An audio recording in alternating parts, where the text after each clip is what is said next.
Bonjour à tous, comme vous le voyez ici, les disparitions tragiques du basketteur américain Kobe Bryant, sa fille et 7 autres personnes continuent de fleurir les unes des journaux sportifs aujourd'hui.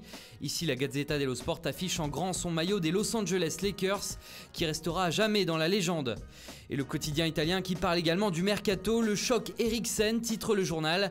L'enthousiasme est grand à l'Inter Milan pour l'arrivée du Danois. Il a passé sa visite médicale hier et devrait être présenté officiellement ce mardi. Toujours en Italie, le Quotidiano Sportivo indique que les deux entraîneurs, Sarri avec la Juve et Conte avec l'Inter, sont en alerte rouge. Le club de la vieille dame encaisse trop de buts et c'est De Ligt qui est affiché comme l'un des responsables. Sarri va devoir trouver une solution. Chez les interistes, Lautaro Martinez attend la durée de sa suspension aujourd'hui. L'Argentin avait été expulsé face à Cagliari ce week-end pour s'en être pris à l'arbitre et pourrait prendre très cher. Cela avait rendu fou de rage son entraîneur Antonio Conte, qui pourrait donc perdre sa star plusieurs semaines. En Espagne, plus les jours passent, plus Rodrigo se rapproche du FC Barcelone. Il serait temps, le mercato ferme ses portes dans 3 petits jours.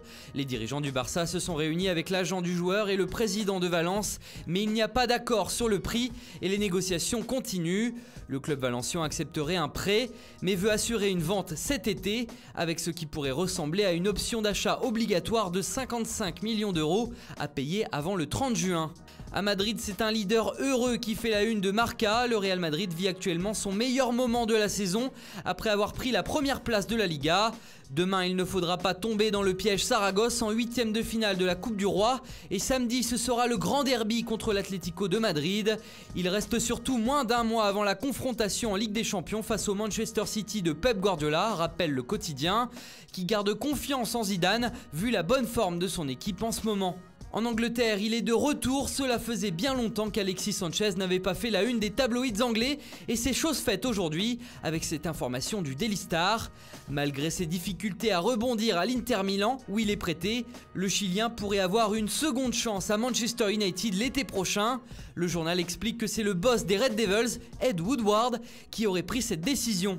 Et on reste chez les Anglais et les Mancuniens qui auraient, comme vous le voyez, une petite chance de récupérer Islam Slimani cet hiver. L'international algérien prêté par Leicester à Monaco garde une très belle cote en Angleterre malgré ses prestations mitigées en Ligue 1 et pourrait donc rebondir à Manchester. Tottenham est également sur le coup. Et puis le Manchester Evening News évoque aussi la sortie médiatique remarquée de Pep Guardiola qui a demandé plus de soutien de la part des fans des Citizens qui n'étaient pas très nombreux lors du dernier match à domicile. Une déclaration qui n'a pas plu aux principaux intéressés, les supporters. Voilà, c'est tout pour aujourd'hui. Bonne journée à tous et à très vite sur Foot Mercato.